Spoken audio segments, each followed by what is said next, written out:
మన పంట పొలాలు ఇక్కడ వాక్యం ఇప్పుడు పాప చదువుగా విన్నాం 6 వచనాల వరకు. మరి అన్ని దీవెనలు మనం పోగొట్టుకుందామండి, పోగొట్టుకోకూడదు కదా. అప్పుడు మనం ఏం చేయాలి? ఒకే ఒక మాట శ్రద్ధగా వినని ఎడల అశ్రద్ధగా విందామండి, దేవుడి దీవెనలు పొందుకుందాము. అంతేకాకుండా 128వ కీర్తన 1 నుంచి 4 వచనాలు చదవము.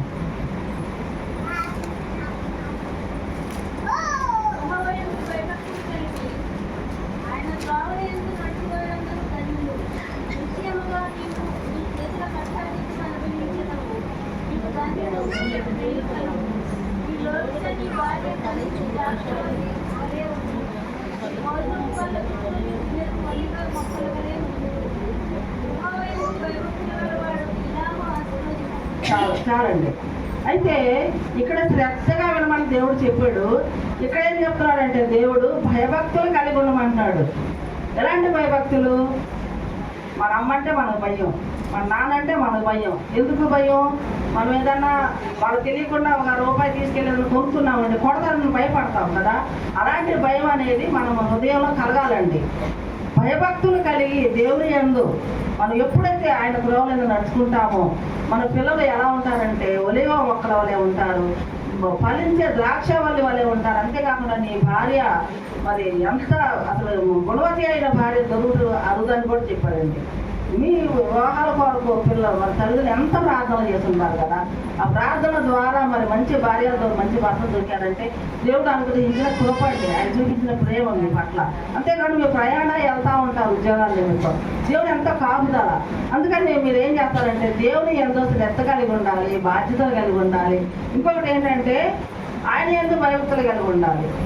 ఇంకొక 4వ విషయం ఏంటంటే ఇర్మియాకి దేవుడు చెప్పిన మాట ఏంటంటే మరి 7వ అధ్యాయం 1వ వచనం చదవద్దులేమ్మా.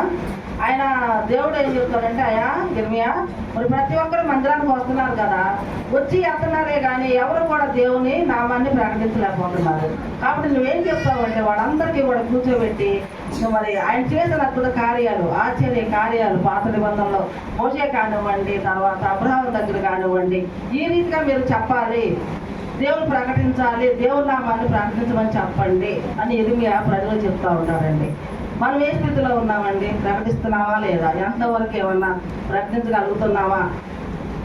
అందరికీ వద్దు, మన బిడ్డలకి లేకపోతే మన భార్యని కూర్చోబెట్టి కుటుంబారాధన చేసుకుంటున్నావా లేదా? ఒక్కసారి మన పరిశీలన చేసుకున్నామండి. కుటుంబారాధన చేసుకుంటే ఆ కుటుంబం ఎంతగానో వర్తిల్లుద్దండి. నాకు 6 పిల్లలండి, నాకు 5 అబ్బాయిలు ఏమంటది. మా పిల్లలు లాయర్లు ఉన్నారు, మా పెద్ద అబ్బాయి సాగుకి వెళ్ళిపోయారు. అంటే వాళ్ళ నాన్నగారు రైల్వే ఆఫీసర్గా చేశారు. మా పెంపకం అలాంటిది. వాళ్ళ సినిమాలు తెలియదండి ఈ రోజుకి, ఫోన్లో ఆటలు తెలియదు ఈ రోజుకి కూడా, అంత పెద్దోళ్ళైనా సరే. మేమిద్దరం మా పిల్లల్ని అతన్ని మీ తమ్ముడు అని అడుగుతారు నన్ను. మా తమ్ముడు కాదమ్మా, నా పెద్ద కొడుకు, నా 2వ కొడుకు అని చెప్తాను. అట్లాగా మరి మన చిన్నతనం నుంచి పిల్లలు పెంచే విషయంలో జాగ్రత్త తీసుకోవాలండి, బాధ్యతలు కలిగి ఉండాలి. ఆ తీసుకొచ్చేస్తున్నాంలే, పడేస్తున్నాంలే, ఆ భార్య ఉందలే, చూసుకుంటుందిలే, లేకపోతే భర్త ఉన్నట్టు అలా ఉండొద్దండి. ఇక నుంచి అయినా మన బిడ్డలో మంచి పేరు ప్రఖ్యాతులు తేవాలి అంటే మన బిడ్డల ద్వారా మనకి ఎంతో మంచి పేరు వస్తుందండి. ఇప్పుడు మన కూతురుతో నాకు ఎంత పేరు వచ్చింది. ఎందుకు పేరు వచ్చింది? ఆమె 24 సంవత్సరాల సేవలో ఉంటుంది, అన్ని రాష్ట్రాలు వెళ్తుంది. ఒరిస్సా ఏంటి, అండమాన్ ఏంటి, మలేషియా ఏంటి, చాలా దేశాలకు తిరిగి వచ్చింది ఆమె. మరి వాళ్ళు ఏమంటారంటే చాలామంది, నీ కూతురికి ఏంటి దేశాలు తిరిగి వస్తుంది, నువ్వు ఎంత అదృష్టం అవుతుంది. ఆ అదృష్టం నా గొప్పతనం, నా నీతి నా గొప్పతనం కాదండి, దేవుడు ఇచ్చిన కృప. దేవుడి కృప వల్ల నేను మరి దేవుడు ఆ బిడ్డని అట్లా ఏర్పాటు చేసుకున్నాడు. అంటే నీతి వల్ల తరతరాలు వదులుతానని చెప్పారు కదండి. మరి మరి నేనే నాకు తెలియదు కానీ ఎంతో తెల్లారైతే బిడ్డల కోసం ప్రార్థన చేశాడండి. ఎక్కువ ప్రార్థన ద్వారా మరి దేవుడి కార్యాలయాన్ని చేశాడండి.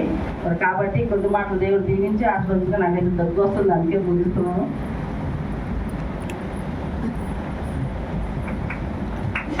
హల్లెలూయా, హల్లెలూయా.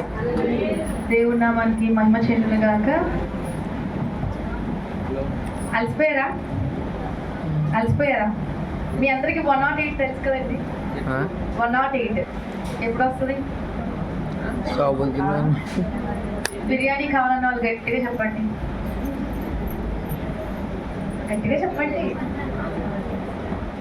దేవుని సన్నిధిలో ఒక్క దినము గడుపుట 1000 దినముల కంటే శ్రేష్టము.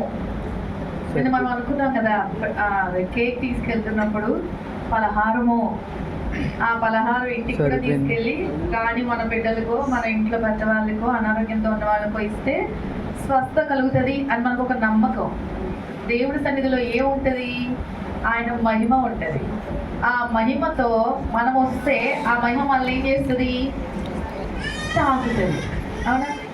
గాలి మిమ్మల్ని తాకిందా? అర్థమైంది నేను అడిగాను? వింటున్నారా నా మాటలు? ఏం తాకింది మిమ్మల్ని? గాలి తాకింది. ఎప్పుడు తాకింది? ఎప్పుడు గాలి తగ్గుతూనే ఉంటుంది. గాలి ఆగిపోయిన క్షణం ఎప్పుడైనా ఉందా? లేదు. కానీ పోయిన సంవత్సరము జనవరి ఫిబ్రవరి మాసాల్లో మాకు ప్రేయర్ వారియర్స్ అని మేము దేవుడు నాకు ఇచ్చిన ఒక దర్శనం, కరోనా పాండమిక్లో దేవుడు నాకు ఒక దర్శనం ఇచ్చి నాతో మాట్లాడినప్పుడు దేవుడు నాతో అంటున్నారు, కాన్ఫరెన్స్ కండక్ట్ చెయ్యి అంటున్నారు. మాకు ఎమర్జెన్సీస్లో కాన్ఫరెన్స్ అంటే ఏంటంటే మా అమెరికాలో ఉన్న క్లయింట్తో, మా క్లయింట్ వాళ్ళతో మేము ఫోన్లో మాట్లాడతాం. ఒకే కాల్లో 2-3తో మాట్లాడతాం. అది కాన్ఫరెన్స్ అంటారు నాకు తెలుసు. లేదు, మాకు కాన్ఫరెన్స్ రూమ్స్ ఉంటాయి. మా మేనేజర్స్, టీమ్ లీడర్స్, మా ఎంప్లాయీస్ అందరం కలిపి ఒక సపరేట్ కాన్ఫరెన్స్ రూమ్లోకి వెళ్ళి చాలా విషయాలు మంచి చెడు గురించి మాకు చెప్తారు. ఇది మంచి చేశారు, లేకపోతే ఇది చెడు జరిగింది, ఇలా చేయాలి అని మాకు కౌన్సిలింగ్, మోటివేషన్స్ అన్నీ ఇస్తారు. అది కాన్ఫరెన్స్. కానీ దేవుడు నాతో ఏం చెప్తున్నారు? కాన్ఫరెన్స్ కండక్ట్ చేయి అంటున్నారు. ఎప్పుడు? కరోనా ఇంకొక కొద్ది రోజుల్లో స్టార్ట్ అవుతుంది, లాక్డౌన్ వేసేస్తారు అనే ముందు నాకు ఒక దర్శనం వచ్చింది. ఏంటి ప్రభా కాన్ఫరెన్స్ ఏంటి? నాకేం అర్థం కావట్లేదు. మళ్ళా 3 రోజులు ఉపవాసం ఉండి ప్రార్థన చేస్తుంటే దేవుడు అంటున్నాడు ఫోన్ అంటున్నాడు. ఫోన్ ఏంటి? కాన్ఫరెన్స్ ఏంటి? ఎవరితో కండక్ట్ చేయను, ఏం కండక్ట్ చేయను. జాబ్ రిజైన్ చేసి వచ్చాను. మా నాన్నగారు చనిపోయారు 2017 మార్చ్ 10వ తారీఖున.